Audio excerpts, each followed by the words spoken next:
오늘 최석진 신부님은 집안에 일이 갑자기 생겨서 함께하지 못하고 있습니다. 큰 우려스러운 일은 아니고요. 최 신부님 같이 있어야 하는 일이기 때문에 오늘 아침에 긴급하게 연락이 왔습니다. 성부와 성자와 성령의 이름으로 말씀을 드립니다. 네, 오늘 우리 지윈이님은 한국말 이게 이해를 좀 하세요? 어떻게? 아니요, 못합니다. 못해요? 네. 네네, 번역. 번역 있습니까? 네. 그럼 제가 편안한 마음으로 말씀을 전하겠습니다. 네, 오늘 복음 말씀은 야근 청지기에 관한 비유죠. 야근 청지기, 또 다른 성경을 보면 불의한 청지기, 부정직한 청지기 여러 이렇게 표현을 쓰고 있습니다. 근데 우리 공동 번역에서는 타이틀을 달 때 야근 청지기라고 이렇게 달고 있죠. 야근 청지기는 자기의 자리에서 물러날 때를 생각해서 쫓겨날 판이니까 빚진 사람들을 하나둘씩 불러다가 탕감을 해준다는 이야기죠. 근데 이걸 읽다 보면 좀 이렇게 좀 이해가 안 되고 약간 모순되는 때도 있는 것 같고 좀 많은 설교자들이 힘들어합니다. 물론 성경을 읽는 우리도 이 부분을 어떻게 우리가 이해해야 할지 당황할 때가 굉장히 많이 있죠. 그래서 그냥 결론, 두 주인을 섬길 수 없다 그 얘기하고 그냥 퉁치는 경우가 많이 있습니다. 저는 지난 2000년의 역사 속에 유명한 설교자들이 굉장히 많잖아요. 물론 신학자들도 연구한 부분이 있지만 그동안 유명하다는 설교자들은 이 본문을 가지고 어떻게 설교를 했을까 좀 찾아봤어요. 찾아봤는데 오늘날 우리가 살아가고 있는 이 시대에 적합한 해석은 이런 해석일 것이다 라고 저한테 좀 와닿은 부분이 있습니다. 그래서 오늘 이 시간은 저의 해석이 아니라 이미 수많은 설교자들이 했던 해석들 가운데 오늘날의 상황에 적합한 해석이라고 생각하는 부분을 여러분과 나누고자 합니다. 출애굽기 22장 20절 이하의 내용을 보면 약자들을 보호하는 법에 관한 내용이 있습니다. 왜냐하면 출애굽기라는 게 애굽 땅에서 종살이하던 히브리인들이 이렇게 애굽 땅에서 나오는 거잖아요. 어떻게 보면 이제 도망쳐 나오는 건데 늘 그래서 자기들의 처신이 과거에 어땠는지를 굉장히 강조합니다. 40년 광야 생활을 하면서. 그래서 이제 우리도 약자였기 때문에 약자를 잘 보호해야 한다는 내용이 들어갈 수밖에 없는 것이죠. 그래서 출애굽기 22장 20절 이하에는 어떤 내용이 있느냐면 특별히 24절에 이런 내용이 있습니다. 너희 가운데 누가 어렵게 사는 나의 백성에게 돈을 구워주게 되거든 그에게 채권자 행세를 하거나 이자를 받지 마라. 만일 너희가 이웃에게 겉옷을 담보로 잡거든 해가 지기 전에 반드시 돌려줘야 한다. 이렇게 이제 24절 이하에 이렇게 이런 내용이 있는데 핵심은 그거죠. 돈을 구워주거든 이제 돈을 언젠가 받을 거 아닙니까? 근데 뭐예요? 내가 채권자구나. 너는 빚진 자야. 나는 돈을 꿔주자. 이런 행세를 하지 말고 이자를 받지 마라. 이걸 굉장히 강하게 언급을 하고 있지. 이자를 받지 마라. 원금은 받되 이자는 받지 마라. 예. 레위기 25장에는 안식년에 관한 법과 희년에 관한 법이 기록되어 있습니다. 그래서 이제 희년에 관한 법 쭉 굉장히 긴데 그 중에 이제 35절 이하의 내용을 보면 또 이런 말씀이 기록되어 있습니다. 너희 동족 가운데 누가 옹색하게 되어 너희에게 의탁해야 할 신세가 되거든 너희는 그를 몸부쳐 사는 식객처럼 붙들어 주고 함께 데리고 살아라. 너희는 그에게서 세나 이자를 받지 못한다. 너희는 하느님 두려운 줄 알아 그런 동족을 함께 데리고 살아야 한다. 너희는 그에게 이잣돈도 놓지 못하고 그에게 양식을 장리로 구워주지도 못한다. 이건 아예 막 법으로 이렇게 명시한 거. 레위기는 이스라엘 백성들이 살아가는데 필요한 법률을 이렇게 쭉 기록해 놓은 게 레위기입니다. 그러니까 이렇게 아예 그리고 가장 중요한 법이 희년법인데 희년법 안에 이 언급을 해놓는 거죠. 이것도 역시 뭡니까? 돈놀이, 이자 이걸 받지 말라는 겁니다. 그리고 이제 끝부분에 양식을 장리로 구워주지도 못한다. 이렇게 얘기했는데 장리가 뭔지 아세요? 혹시 장리? 장리. 아시는 분 계세요? 장리라는 거는 양식을 이렇게 구워주면서 이렇게 받는 일종의 그런 제도인데 우리로 말해 이제 보릿고개 때 양식을 구워주는 겁니다.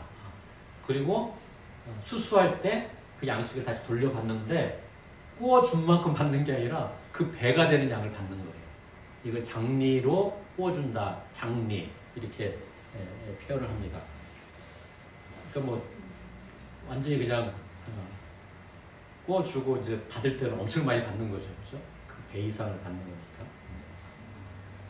모세 율법은 이 특별히 이제 가난한 자에 대한 자비와 사랑을 담고 있죠. 또 그걸 넘어섭니다. 가난한 사람뿐만 아니라 너희들에게 오는 모든 사람들은 하나의 가족처럼 여기고 살아라. 이것을 강조하는 것이 모세의 율법이죠. 그리고 그렇게 살 때 이제 뭐냐면 우리가 만약에 이제 형제에게 돈을 꿀 때는 이자 안 받잖아요. 이자 받나요?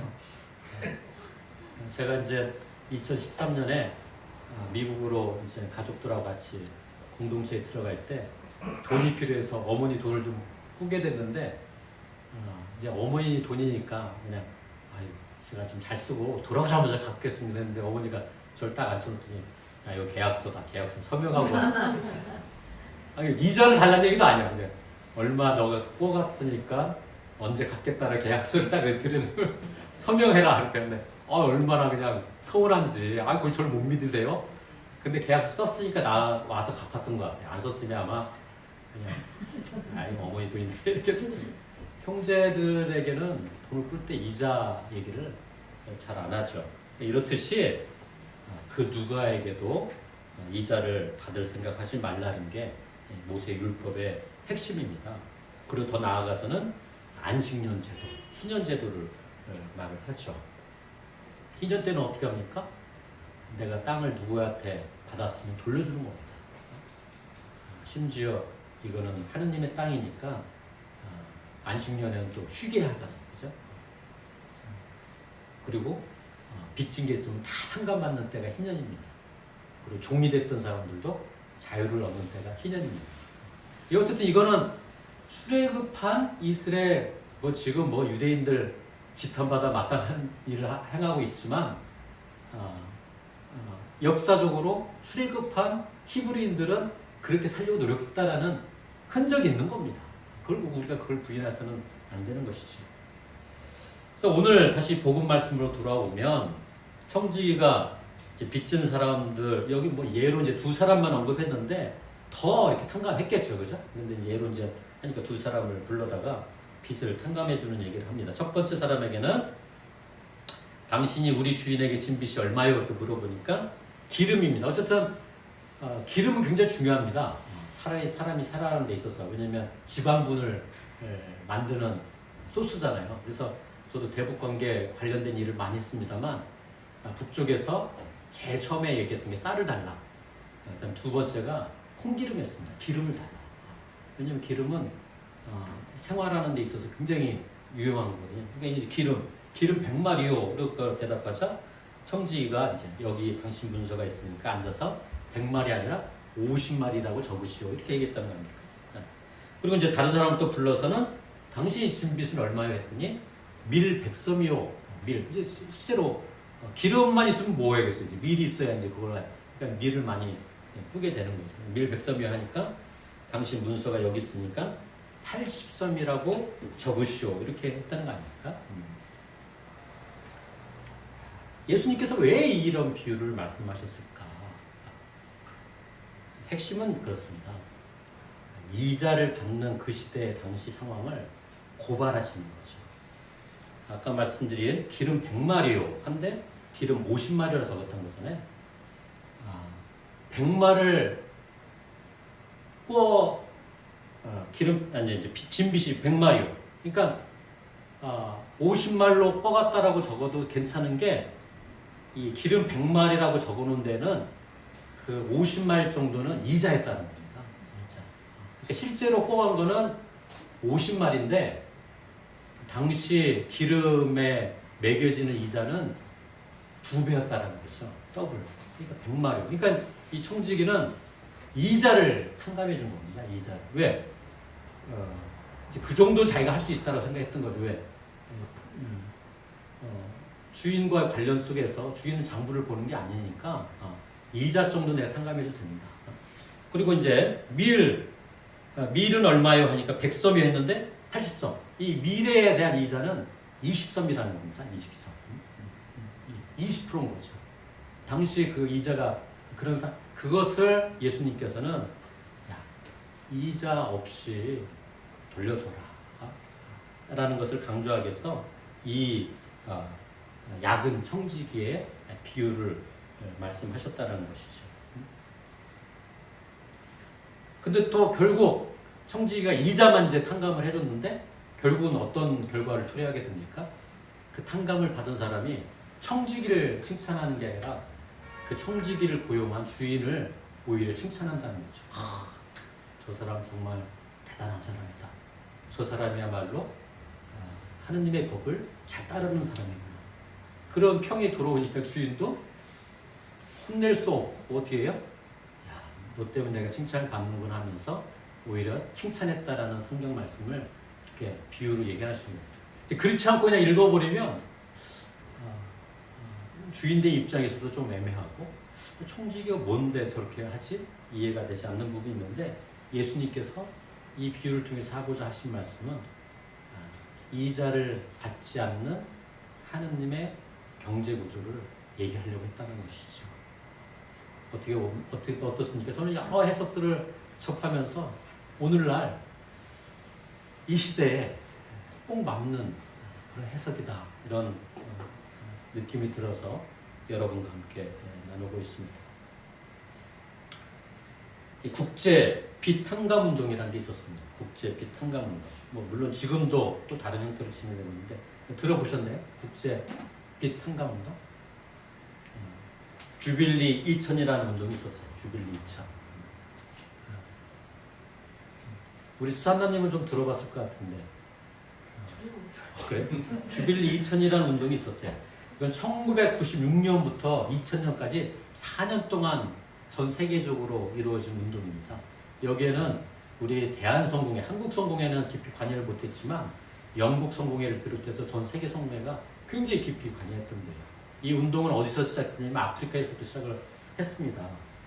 뭐 아프리카 지금도 뭐 모든 아프리카에 있는 뭐 수많은 나라가 있죠. 모든 나라가 다 그런 건 아니지만 대부분의 나라가 굉장히 빈곤의 허덕입니다. 아프리카가. 근데 아프리카가 자원이 굉장히 많은 나라거든요. 근데 허덕입니다. 그래서 전 세계에서 아프리카를 돕자고 수많은 지원을 합니다. 우리 선교사님은 아프리카 쪽 관심 있으셨어요? 아니요. 아프리카에 수많은 지원을 합니다. 그래서 이제 국제 구호단체에서 아프리카에 매년 수많은 지원이 들어오는데 매년 700만이 되는 어린이들이 기아로 죽습니다. 통계가 그렇게 나옵니다. 왜 이렇지? 물론 알아. 식민지도 경험했고 그런 지하 자원이 다 무슨 대기업에 소속해가지고 그러나 매년 전 세계 국제기구나 또 전 세계에 있는 나라들이 아프리카를 돕겠다고 돕고 있는데 왜 매년 700만 명씩 아이들이 기아로 죽거나 병들어 있는데 왜 이게 개선이 안 되지? 그래서 그런 단체들이 조사를 한 겁니다. 조사를 했더니 이 빈곤 국가들은 해외에서 돈이 지원이 들어오면 그 돈을 주로 어디다 쓰느냐면 빚 갚는 데 쓰는 거예요. 빚 갚는 데. 외채에 대한 이자를 내는데 그 돈을 우선적으로 써버리는 거예요. 물론 이제 부정부패가 워낙 심하다 보니까 인마이 포켓하는 것도 있지만 상당한 액수가 외채를 갚는 이자를 갚는 데 쓰는 걸 발견하고 안 되겠다 해서 시작한 게 주빌리 2000이라는 운동입니다. 자, 그 빈곤 국가가 있는 외채를 탕감해 줍시다. 탕감해주죠. 그래서 이제 특히 영국 성공회가 깊이 관여할 수밖에 없는 게 영국이란 나라가 아프리카 식민지를 많이 갖고 있었잖아요. 그런 원죄의식을 갖고 깊이 관여를 했습니다. 4년 동안 진행했지만 빈곤국의 빚은 일부는 해결됐는데 잘 해결되지 않고 종결이 됐어요. 근데 이제 이런 부분의 운동이 끝나지 않았습니다. 이런 소식을 듣고 계속 다른 형태로 이런 운동이 확산되고 있습니다. 롤링 주빌리라는 운동도 있어요. 롤링 주빌리. 혹시 들어보셨어요? 롤링 주빌리. 롤링 주빌리라는 운동이 있는데, 그러면 이 얘기는 아시죠? 2008년도입니다. 2008년도에 미국을 비롯해 금융위기가 막 생겼을 때, 이거는 미국의 금융인들이 지나친 탐욕을 발휘하다 보니까 전 세계적인 금융운동이 발생을 했다. 이렇게 믿고 또 그렇게 분석한 사람들이 어떤 일을 하냐면 월스트리트 뉴욕 아시죠? 저도 뭐 두 차례 가봤는데 거기 점령 시위를 합니다. 수많은 사람들이 가서 텐트 치고 거기서 점령을 하면서 우리 이 세계의 금융 시스템을 개선해야 한다. 이런 얘기를 하죠. 근데 그 당시에 그렇게 점령 시위했던 사람들이 이후에 2012년 11월부터 어떤 운동을 하냐면 빚 탕감 운동을 시작을 합니다. 이게 롤링 주빌리입니다. 이건 뭐냐면 아까는 이제 빈곤 국가, 주빌리 2009 빈곤 국가의 외채를 이제 탕감해주는 그런 운동이었다면 이거는 개인. 뭐 2008년 이후부터 얼마나 개인들이 파산이 심했습니까? 그렇죠? 개인들이 갖고 있는 부채 중에 탕감할 수 있는 부분을 탕감해버리자. 그래서 그 개인을 살리자. 근데 그걸 국가 돈 필요 없다. 우리가 모금해서 예를 들어서 A라는 사람이 1,000만 원이란 부채 때문에 완전히 뭐 이런 표현이 좀 거치면 시궁창 생활을 하는 거예요. 근데 그 1,000만 원만 갚아주면 탕감해버리면 다시 재기가 될 텐데. 자, 우리 모여. 100명이 모여. 야, 10만 원씩 걷어. 100명이 10만 원씩 걷으면 1,000만 원이잖아요. 그래서 그 부채를 탕감해 줍니다. 이 운동이 자발적으로 일어나는데 이 운동을 가리켜 롤링 주빌리라고 얘기합니다. 우리나라에서도 그런 유사한 운동이 전개가 됩니다. 그리고 급기야 2017년도에는 그때는 이제 문재인 정부 당시에 문재인 정부에게 압력을 가해서 야, 우리 지금 자영업자들 또는 부채로 인해서 굉장히 허덕이는 그런 분들이 상당히 많은데 탕감해 주자 이런 운동을 전개해서 2017년도에는 123만 명에 대한 부채를 완전 탕감해 주는 일을 합니다. 그때 쏟아부은 돈이 정부가 약 22조 원을 쏟아붓습니다. 이건 우리 수사단님 좀 아시나요? 네. 그거는 이제 시민단체들이 협력을 해서 정책화 시킨 거죠. 근데 그때 뭐 비판이 뭐 반대쪽에서는 엄청 심했습니다. 그렇게 하면 사람들 도덕적으로 해이해지고 그 사람들 도와줘봤자 또 그렇게 된다. 이 얘기를 엄청 많이 했거든요. 그러나 1년 후에 그 시행한 1년 후에 그 금융위원장 당시 금융위원장이 최종구라는 분이었는데 그분이 그 조치를 하고 1년 후에 보니까 이런 발표를 했어요. 도덕적 해이가 심화될 것이라고 우리가 우려했습니다만 그와는 달리 장기 소액 채무 탕감 이후에도 건전한 신용질서가 유지되고 있습니다. 이렇게 공식적으로 발표를 합니다. 구더기 무서워서 장 못 담근다 이런 얘기 있잖아요. 근데 이 세상에는 정말 그 순간만 도와주면 다시 이럴 수 있는 경우가 더 많거든요. 오늘 복음 말씀의 끝부분은 이렇게 이야기를 하고 있습니다. 한 종이 두 주인을 섬길 수 없다. 한 편을 미워하고 다른 편을 사랑하거나 또 한 편을 존중하고 다른 편을 업신여기기 마련이다. 하느님과 재물을 함께 섬길 수는 없다. 그래서 이 이야기가 하느님을 선택할 거냐 재물을 선택할 거냐 이렇게만 바라볼 문제는 아니라고 생각합니다. 우리가 일상생활하면서 나도 먹는데 물질이 필요하잖아요. 돈이 필요하잖아요. 그럼 돈 없이 살 거냐? 이런 의미는 아니죠. 그러나 우리의 마음이 하느님을 향해 있느냐, 재물을 향해 있느냐. 재물을 향해 있으면 어떻게 돼요? 100만 원 갖고 있는 사람은 1000만 원 갖고 싶고, 1억을 갖고 있는 사람은 10억을 갖고 싶어 하고, 1조를 갖고 있는 사람은 10조를 갖고 싶은 마음이 되는 거죠. 그런 마음을 갖지 말라는 겁니다. 하느님을 향한 마음은 그렇지 않다는 것이죠. 야근 청지기조차 자신의 미래를 위해서 이런 빚, 이자를 탕감해 준 거죠. 원금을 탕감해 준 게 아닙니다. 이자를 탕감해 준 것이죠. 그때로부터 예수님이 사역할 때부터 2000년이라는 시간이 훌쩍 넘었어요. 그러나 우리의 삶은 어떤가? 이 세상은 어떤가? 지금 이 세상은 이런 이자가 이자를 낳고 그걸로 경제가 운영되는 그런 현실에 우리가 산다고 해도 과언은 알고 있다. 뭐 저는 경제학자가 아니기 때문에 그걸 뭐 면밀히 분석해서 말씀은 드릴 수 없습니다만 대부분이 그런 식인 거예요. 그걸 성경에서는 뭐라고 하냐면 탐욕이라고 얘기를 하는 겁니다. 하느님이 아닌 재물을 섬기는 삶의 방식이라고 얘기를 하는 것이고, 오늘 구약의 말씀처럼 그게 우선순위입니다. 원금을 가지고 우리가 계속해서 살아가는 걸 뭐라고 하는 게 아닙니다. 그러나 우리 인간의 마음은 자꾸 거기에 더 붙이려고 하는 것이죠. 하느님이 없으면. 요즘에 제 마음도 굉장히 심란합니다. 내년에는 어떻게 하나. 이게 내년에는 어떻게 하나. 이 걱정이 많이 몰려와서 심란합니다. 이게 아까 이제 말씀드린 것처럼 더 초준에 나오는 제자들처럼 전도여행 가라니까 제가 어떻게 합니까? 제가 어떻게 병자를 어떻게 고치고 마귀를 어떻게 쫓아 하느님 나라 설교를 할 수 있습니다. 이런 두려움이 막 오는 거죠.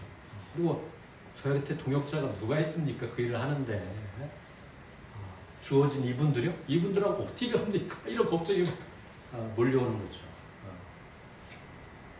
며칠 전에 매수세에 있는 한글학당 그 관계자들하고 줌으로 미팅을 했어요. 요즘에 막 난민들이 더 많이 몰려온답니다. 그리고 한국에 와서 공부를 하거나 일을 하고 같이 청년들도 막 몰려온다는 거예요. 그 매수 그 머나먼 땅에 그게 한국어가 뭐라고 한국어를 배우러 온다는 거예요. 그 학생이 줌에 초대됐는데 신부님 우리 공부 좀 할 수 있도록 더 도와주세요. 예산은 딱 올해까지만 세워놨거든요. 내년 예산 없어요.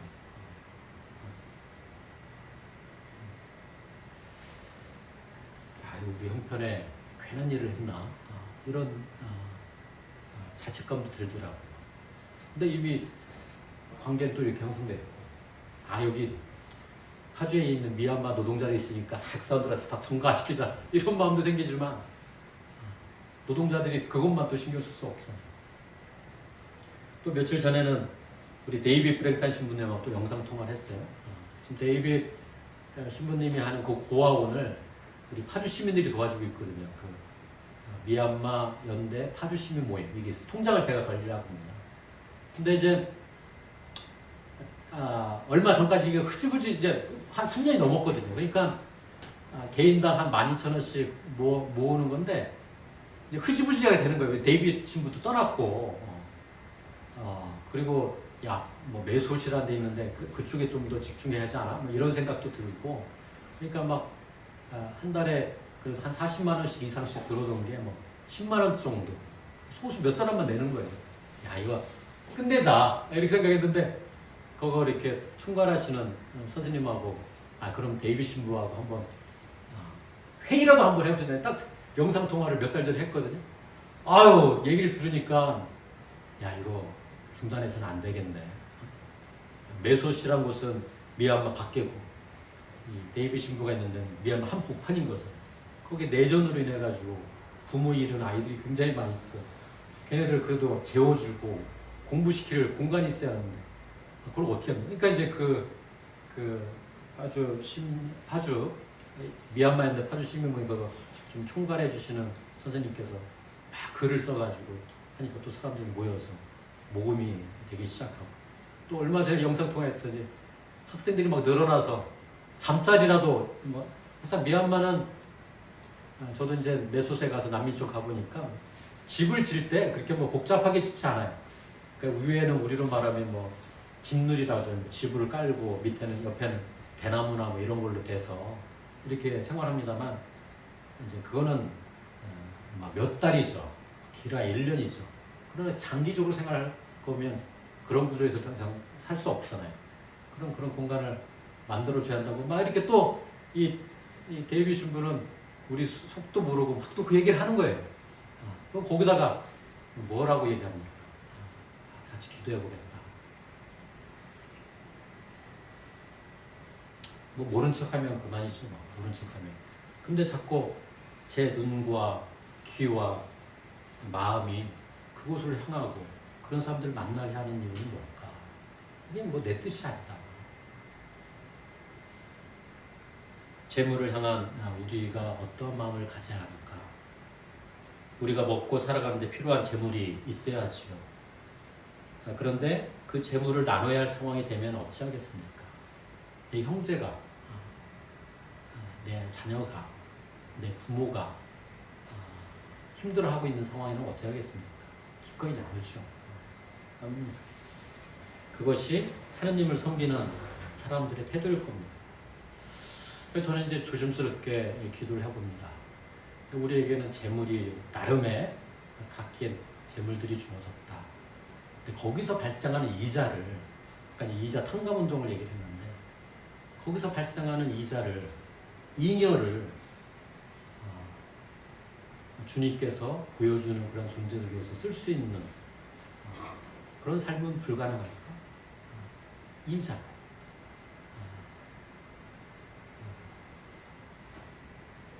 오늘 야근 청지기의 비유를 통해서 그런 도전을 받습니다.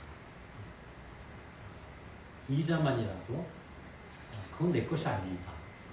그래서 하느님의 것이니까 하느님을 위해서 쓰겠습니다. 라는 그런 마음들을 이 시대 그리스도인들이 갖는다라면 얼마나 좋을까. 이 말씀은 여기 앉아있는 우리 파주교회 공동체 식구들 위한 말씀만 드리는 건 아닙니다. 이렇게 영상을 찍으면 저는 뭐 몇 분이 볼 줄 모르지만 그걸 편집해서 이제 그 부분만 자르죠. 페북에 올립니다. 그러면 뭐 어떤 때는 10사람, 어떤 때는 뭐 많이 볼 때는 뭐 몇백 명이 보는 경우도 있더라고요. 그런 모든 그리스도인들에게 말씀을 증거하는 거죠. 이자만이라도 하느님을 위한 일에 쓸 수 있는 그런 야근 청지기로 우리가 살아보자. 성부와 성자와 성령의 이름으로 말씀을 드렸습니다. 오늘의 말씀을 기억하며 잠시 침묵하겠습니다.